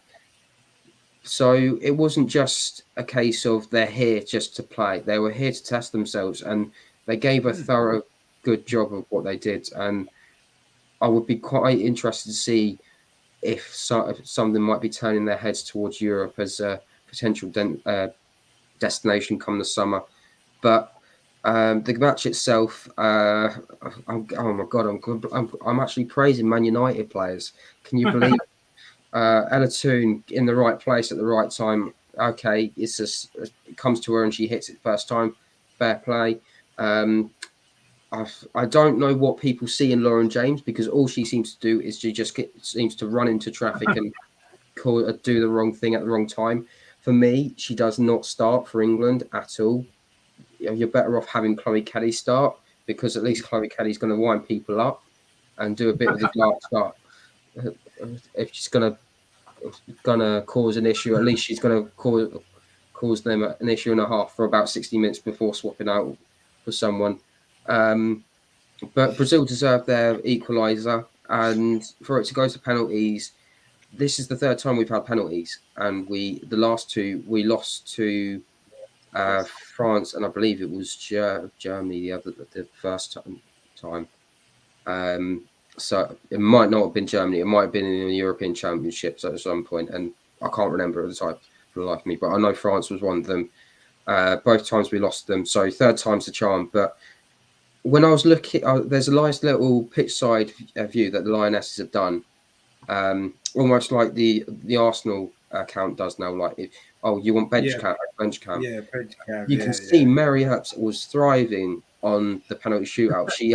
It was almost like the inner Jordan Pickford has come out. She was absolutely loving it, and it was such a strange and bizarre thing. What I mean by that is literally her emotions. It was almost, you could play the Colombia penalty shootout and this penalty shootout, and it would be both all the times. Whatever happened, it was almost so much instinctive that they both did the same thing. But fair play. So I feel a bit sorry for Rafaela missing that penalty. Yeah. Hitting the crossbar of all places. Hopefully she can correct that. There's been chances that potentially that could happen. So fingers crossed on that. I'm trying to remember other bits and pieces of the game itself. Player of the match, I was a bit surprised it was Kira Walsh, if I'm honest. I was shocked. I was looking around. Leah Williamson did what Leah Williamson had to do. She was pretty much filling in the Millie Brightwell, making those tackles. Alex Greenwood is now out with a head injury. She's had to be. She took a really nasty knock towards the end of the game there, so I'm not surprised that, if I'm honest. So the next game against Australia, I think that's going to be an interesting one, but it will be interesting to see how this team responds should they lose a game now, because we're going into the competition potentially never losing a game. And for me, at some point it's going to end, and if it ends in the World Cup, it's going to disappoint a lot of people. I'd rather it had ended on penalties when we lost on penalties, or we lost the game, say 2-1, because it could have quite easily gone that way. But we need to make sure that we're on the right track, and at the moment we are. Just come the World Cup, because we've got a harder draw. That penalty shootout will probably help us a lot more than had it ended in 90 minutes. See, I don't ever want us to lose on the Serena ever for the whole time she's there. I never want us to lose a game ever. Win every single thing. It doesn't matter. Penalties, winning in normal time, everything. Just win everything. I never want to see us lose under Serena. I just don't think we ever will. I don't know. She's just got this. She seems to have this aura about her, don't she? You just think that she's just never going to lose. But yeah, I mean, we could have lost last night. You're right. Brazil had a chance in the second half, and we had to defend a lot. We defended quite well at times. I thought we looked solid, organised, and we made a couple of mistakes as well. Obviously, nearly cost us. But yeah. Emerson says there, Australia lost to Scotland earlier today, 1-0. Oh, there you go. So, it's a good goal. I saw the goal actually on the highlights earlier. It was a great goal, wasn't it, from outside the box in the top corner. Robert's got to go. He says, thanks for a great evening. Speak to you soon. See you next game. Yeah, hopefully maybe Sunday, Robert, for the Arsenal Liverpool game. We'll have to see if you're around for that. Be good. I mean, Emma, last night was good, wasn't it? Did you get to watch the game? Oh, sorry. Yeah, I was just actually looking at my when was the last time, because I heard the stat last night. Sorry, I don't want to go off topic. But when was the last time the Lionesses lost? And I actually thought it was next. What's the date today? What we had 7th. Next Thursday will mark 2 years since England last lost a competitive game, and that was a 2-0 loss in Edgar Reese's last game at home to Canada at Stoke a couple of years ago. So it goes to show how far this team has really come. And I agree with most of what's being said. We totally dominated the first half. Could easily been 3 up. It's another wonderful goal. The link up on that right hand side. Lucy Bronze's like know how. She just highlights what a player she's been, and I don't think there are many better in the right back position than her. And wherever she plays, she could just like walk in. I was saying to myself last night, she could walk into any team on the planet and could easily have been man of the match. And was a bit surprised she didn't get it. We dominated that first half, but yeah, ultimately second half we're a bit sloppy in possession. And as expected, this is a kind of test England need. You know, a lot of the teams they played in, apart from maybe only Spain and Germany last summer, were the only teams that gave them their real test. But yeah, we needed that. It was a kind of like, I wouldn't say kick up the backside necessarily, but it just goes to show that if they're going to win the World Cup, that's the kind of opposition. They don't expect it to be so easy as they've been looking at, as they've been making it look all the time. So it was good for the manager, good for the players. They got that test, and ultimately we came through it despite the rare mistake from the goalkeeper at the end. And it's onwards and upwards. And Australia will be a different test on Tuesday, especially facing who on Sam Kerr on if she does end up playing at Brentford on Tuesday. So yeah, I mean it just goes to show that it's good they're playing these teams because they'll know what to expect come the summertime. Yeah, I mean it is, and the good thing about it is, Serena's unbeaten in 30 games as England coach, and yes, some of those games were qualifiers against some of the poor teams. We won 20-0 or whatever, but we've also played all of the top sides in that 30 games as well. We haven't just played the lesser teams. We've played all the top sides in the world, haven't we? Some in tournaments, some in friendlies. Obviously, Brazil in the Finalissimo, and lots of different stuff like that. And we've not lost to any of them. All of the top sides in the world we have played in the last 2 years, and they've not managed to beat us once, none of them. So that bodes well for the World Cup. But yes, it's going to be different playing in Australia as well. The climate and whatnot is not going to be the same. It's going to be tough, but I'm pretty confident. Wayne says, did both Sam Kerrs play? Both Sam Kerrs. She didn't play. She did. The Australian, not. No, she was West. There's a Sam Kerr for Scotland as well, isn't there? I forgot about that. Oh, of course, yeah. That's what. Of course, yeah. Both Sam Kerrs, yeah. But yeah, so it'll be a different experience, obviously, playing an Australian World Cup. But I don't know. I'm confident we can do it. I'm confident we can go a long way. And who knows? Wouldn't that be something? Wouldn't it? Back-to-back Euros and World Cups, consecutive summers. It would be just incredible, wouldn't it? It really would be incredible. But well done to the Lionesses again. Another trophy won. Leah Williamson's getting used to lifting trophies, and hopefully a few more she'll lift as well before the end of this season and in the summer as well. Wouldn't that be good? What a year it's been for Leah Williamson with all this lifting of trophies. Yeah, no disrespect. It's a lot of extra work goes into it, but that's one of the jobs of being captain, isn't it? You have to go and lift them trophies when you win them, and the longer she keeps lifting trophies, the happier we'll all be, I'm sure. So let's hope there's a few more to come before the start of next season. She could be lifting a few more. Let's hope so. But yeah, great performance last night, and overall for England, great to win that first Finalissimo, and yeah. Let's look forward to what's going to be a really exciting summer as well, isn't it? In the World Cup, we're looking forward to that as well. But lots more great stuff to come before the World Cup starts, of course, in the WSL and the Champions League, and it's just going to be a great few months ahead of us, isn't it? That we're going to enjoy as much as we can and look forward to all these great games coming up, and hopefully some big wins for Arsenal. Emma said she was sub. Oh, right. So the Australian Sam Kerr was sub. Yeah, okay. I didn't see the game. I just saw the goal. And it's Scotland beat them, so we should beat them. Let's be honest, shouldn't we? But anyway, we'll see what happens on Tuesday for that one. Amar, do you have a big quiz question for us? Because we're all in the show tonight. It's going to be good. You better have a nice. Have you got one ready for us? No, it took me a while again. Honestly, when I'm at work, I don't have time to think about it. But I do have one. I did come to me like about half an hour or so ago. So yeah, I have got one. Oh, good. Right. Okay. We look forward to this. Right. So we are going to allow Amar to give us a fantastic question to finish the show.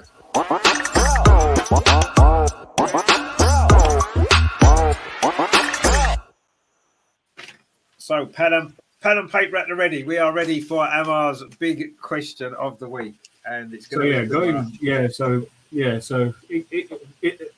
excuse me.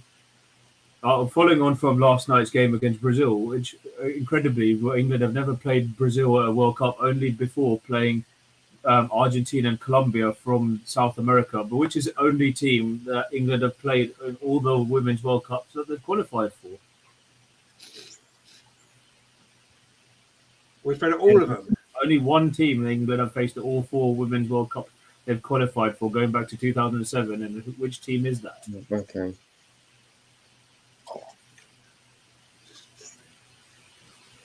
Amazing. They've never played Brazil. They've played a few Central American teams, South America, but there's only one team they've played in all 4 Women's World Cups going back to 2007. Which team? Okay, there's one there that I already know. There's 2 that are springing to my mind. One in particular that's straight away coming to my head, but I'm not 100% certain if it's right. I'm going to say Norway. It's not Norway. No, Norway. The only time they played Norway was in the last 16 of the last 16 and of. We played them in 2015 and 2019, but not 2007 and 2011. I would say USA. Sorry? I would say the USA. It's not the USA, no. We played them in 07 and 19, but not in 15 or 2011. Right. There's only one team, yeah. One team we placed in all 4 Women's World Cups. Who is it? I've got about 4 teams, so I'm going to pick them off. I'm going to go Argentina first. Argentina's wrong. No. Japan? Japan is the correct answer, Matt. Well done. It is Japan. Oh, Japan, yeah. 2007, we played them in the group stage 2-all. 2011, group stage 2-0. 2015, of course, that heartbreaking own goal in the semi-final from Laura Bassett, lost 2-1. And then the last World Cup, of course, we beat them in the group stage as well. So, yeah, it is Japan. The other ones were Netherlands and Sweden, so I say it. So no, I don't think England have ever played Netherlands or Sweden at a Women's World Cup, but there you go. Have we not played Sweden at World Cup? Have we not? No, from what I remember, 07, I remember that was the first one, the group stage. That was, we played Japan, Germany, and who was it in 2007? Oh, God, I can't even remember that. I know the last one we played, who was it? It was Argentina. Oh, God, I can't even remember. We played Mexico a few times. We played Colombia. We had the US, we played Norway. Argentina, Scotland, and Japan. Argentina, Scotland, and Japan. And we played Norway and we played Norway in the quarterfinals and Cameroon in the last 16, losing to the US, didn't we? And 15, I think. Remember, it was only a 16-team World Cup in 07 and 11 before it expanded to 24 in 2015. Yeah. So, yeah. We beat Norway in 15, I seem to remember. And we beat, I can't remember what else we did. I think it was Norway and Canada, which I say Canada, yeah. We beat Canada, yeah. Canada, yeah. Mexico, we played Mexico. Who else was it? France. I seem to remember we lost it. I was only Mexico, France, and I think it was Colombia. And yeah, so I've actually not played Netherlands or Sweden at World Cup as far as I remember. I could be wrong, obviously. But yeah, it's Japan. Well done. Wow, Japan, good stuff. Emerson said Chile, but obviously it wasn't Chile. I don't think we played Chile, have we? We never played Chile. No, Chile didn't make it. Chile. We got Haiti in our group instead. Terry says, well done, Matt. Yeah, it's a good guess. It's Haiti, Denmark. Haiti, Denmark, China. Yeah, China. We never played China before. We never played Haiti. It's actually amazing to think. We've never played any of those 3 teams at our World Cup before. That'll be a new experience for them. Yeah, and hopefully we'll beat them all, and it'll be fine. We obviously get to knockout stage, and we might play some teams we have played. I would imagine. I wonder if we'll get to play Japan again. That'd be good at some point, won't it? If we have to play them again. Who knows? Yeah. Complete the set. Play Japan every World Cup. It needs to happen. And that was an interesting question, wasn't it? A nice World Cup based question ahead of the World Cup coming up in the summer, which was good. And Japan was the answer. So there you go. And Matt won this week, which was good. But anyway, I thought Norway because we have played them quite a bit recently. But anyway, obviously not twice, but not 40. Yeah. No. But anyway, so that was good fun, wasn't it? We always enjoy Amar's little quiz. It brings a nice little end to the show. Now, of course, there's no game to look forward to for Arsenal, of course, this week because it's international break, as we said. The Lionesses play Tuesday against Australia. Sorry. And we are not back in action in the WSL until a week on Wednesday, isn't it? That's right, 19th. That's right. The 19th game's been moved. Obviously, it's been moved back because of the Champions League Wolfsburg game. So they're playing it on the Wednesday before. So not ideal timing maybe in some ways, but we've got a couple of weeks or so almost to get some players back fit again. Hopefully Caitlin Ford isn't too bad. I don't know about Kim Little, seems unlikely she'll be fit from what we're hearing, but let's hope Caitlin can be fit at least anyway, and we can go to Manchester United, a massive game. So we need to look ahead to that next week, because that is a really, really important game. And it's another one, a bit like the Man City game last week, that we can't afford to lose. And if we can win, it'll be even better. But we certainly can't afford to lose that game against Manchester United. A draw would be okay, because with that game in hand, could take us above them with a big win against Brighton as a game in hand. But yeah, we can't afford to lose that one. So that's a big game to look forward to as well, ahead of the big semi-final, which is going to be amazing, isn't it? So we're looking forward to all of that. Some great, big important games coming up, and some really, really tense games to follow, which is going to be great, I'm sure. And talking of tense games, of course, there is a slightly tense game coming up on Sunday for you as well, isn't there? The men that are playing in the Premier League away at Liverpool, which is going to be quite a tense game, I'm sure. And it's one that, should Arsenal win, it brings that league title one step closer, doesn't it? And it's getting exciting that as well, isn't it? So I mean, it's a great time to be an Arsenal fan at the minute, isn't it? It's brilliant. It's brilliant. The men, the women, everything. It's brilliant. There's some brilliant football going on, some fantastic stuff to look forward to, and hopefully some trophies are about to be dropping in the letterbox as well for Arsenal over the next few weeks. So we've got a lot to look forward to on the channel, certainly, as well. It's going to be really, really good. Andreas, as always, good to see you back in the flesh again, back on home soil, obviously you'll be back in London again, won't you, soon for the semi-final? Yeah, of course. I'll be there for the semi-final, yeah. I don't go to Wolfsburg, no. I'd love to do a vlog on Wolfsburg and just criticize them all. I'd love to see it. I will watch the first leg on TV, and then that'll be brilliant. I'll be at the Emirates for the second leg, of course, yes, and I'll be in London again for the cup final. This year, I decided to see all the cup finals. You're going to the FA Women's Cup final, aren't you? The cup, and now I'll be for the FA Cup final, and 4 days later, it's the German Cup final in Cologne. I'll be there too. You're going to Cologne? Wow! Oh my goodness! I can compare the atmosphere and the level. And then who's to say you won't be in Eindhoven for the Women's Champions League final too? So. Let's discuss this when we reach the final. Yes, I'm just saying. Yeah. Yes, let's not get too ahead of ourselves. But that would be great, wouldn't it? That'd be a great few weeks of cup finals for Andreas, won't it? Definitely. One step up the other. Yeah, well, let's see what happens. Let's hopefully Arsenal are going to be in. One of them would be nice, wouldn't it? But we'll see. Anyway, good to see you back on the show. Have you enjoyed it again? Oh yeah, sorry. I'm sorry for the delay. Yes, I've 100% enjoyed it. I really enjoy chatting to all you guys. I know I've been mostly doing through videos and things. Work have been a pain in the backside. Let's just put it nicely. But it's always nice to talk women's football with everyone. So it's been great, and as always, it's nice to join you, all of you. Looking forward to the meet-up, hopefully, at the Emirates. Yes, we're definitely going to have to get all together at the Emirates, because that is going to be an incredible night. Have you got your tickets yet, or are you waiting until the other ones go on sale? I've got tickets, yes. I'm just what waiting. block you in? Block 5. Oh, okay, that's sort of a halfway line, isn't it? It's almost the corner of the North Bank and where the dugout is on the West Stand. Nice. Oh, yeah. You're in club level, aren't you, Andreas, for that one? Yes, I'm club level this time. I think, there's a program and drink with drink. So, yeah, I would feel like a VIP there. Yeah, no. I must admit, we thought about that. We were looking at it thinking, I don't know, it's quite cheap for club level. Might have to indulge ourselves. But in the end, we're getting tickets with the supporters clubs down in the corner. So we're going to just go and enjoy a bit of the atmosphere there. So that's going to be good fun, which is always nice. Emma, as well, good to see you again. Have you enjoyed the show? Yeah, it's good to be on time for one. It's good to have the light working as well. So it's all worked out for me. It is. You're looking really bright tonight, actually. It's not bad. And the electrician didn't turn that on. I actually stayed for about half an hour, which is amazing in itself. But yeah, no, it's really good. I as I said, I hope to join you guys on 1st of May. I need to request a time off. I'll wait maybe just a little bit longer before buying my ticket, but it'll be great to be there. So yeah, no, it's been good. Let's hope the boys can continue it this weekend. And yeah, let's hope that Bayern can rough Wolfsburg up once more in the cup semi-final before we have to play them. So I'm looking forward to that as well. Bring it on.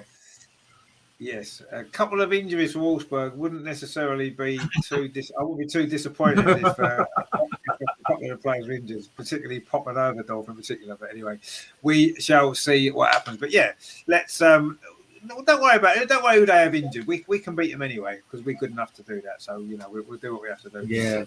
So it is, as we said, it is Easter weekend, and the Easter weekend can officially start now. It is Good Friday, so I hope you're enjoying all your Easter eggs. Don't eat them all at once because, it's not good for you really to eat all your Easter eggs at the same time.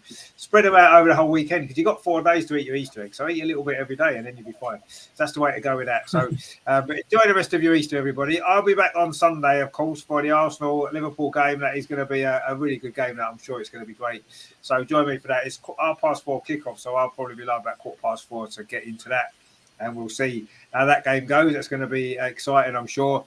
And then, of course, we'll be back next Friday with the Arsenal Women's Weekly, looking ahead to that Manchester United game and everything else that's going on in the wonderful world of the Arsenal women. That's going to be good as well. So we look forward to that next week. There'll be 1 or 2 other bits and bobs as well. I think Highbury Matters is back on Wednesday with Melvin, so that's going to be good. We'll probably do a show to look back on the Liverpool game. I'm not sure when we'll be able to do that. Obviously, Monday's bank holiday, and I won't be around.